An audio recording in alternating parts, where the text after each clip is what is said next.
Habang namamasyal ako sa loob ng San Agustin Museum, may biglang dumaan na nakaputi sa likod ko. Welcome to Intramuros, Manila. Today medyo sinipag akong gumala on a Sunday. Intention ko lang talaga na pumasok sa San Agustin Church to quickly pray at gumala sa loob ng Intramuros. Pero nang makita ko na may museum sa gilid ng church, well, I took advantage of it. Andun na rin tayo eh. By the way, this is San Agustin Church. This is the oldest stone church in the Philippines and it's a World Heritage Site and a National Cultural Treasure. Pagpasok pa lang, feeling mo nasa ibang era ka na. Napapalibutan ng magagandang paintings ang hallway nito na may lagusan papunta sa tinatawag nilang Fountain of Silence. Ayan, nakita ko si Turtle. Pero sana palitan nyo naman yung tubig, di ba? Medyo sobrang green na eh. Baka maging alpha ba na siya?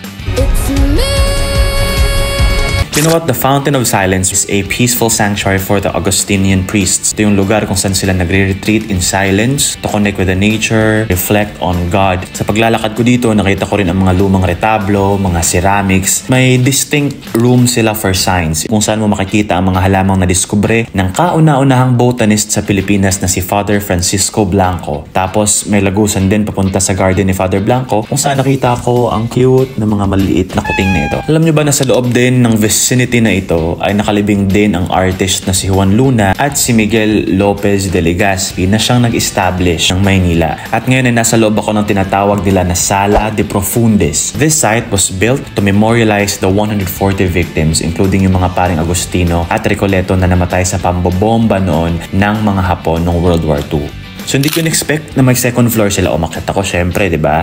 Napadpad ako sa tinatawag nilang choir loft na 17th to 18th century old na. Dito makikita mo ang sinuunang organ, mga lumang choir books, at yung tinatawag nila na sileria o choir stalls. Nakita ko ng mas malapitan yung kisame. Akala ko carved siya. Ito pala ay isang painting style na tinatawag sa French na trompe-l'œil, which in English means fool the eye. So this whole ceiling was actually painted in 1875 by Italian artists na tinulungan of course ng mga Pinoy. Samantala,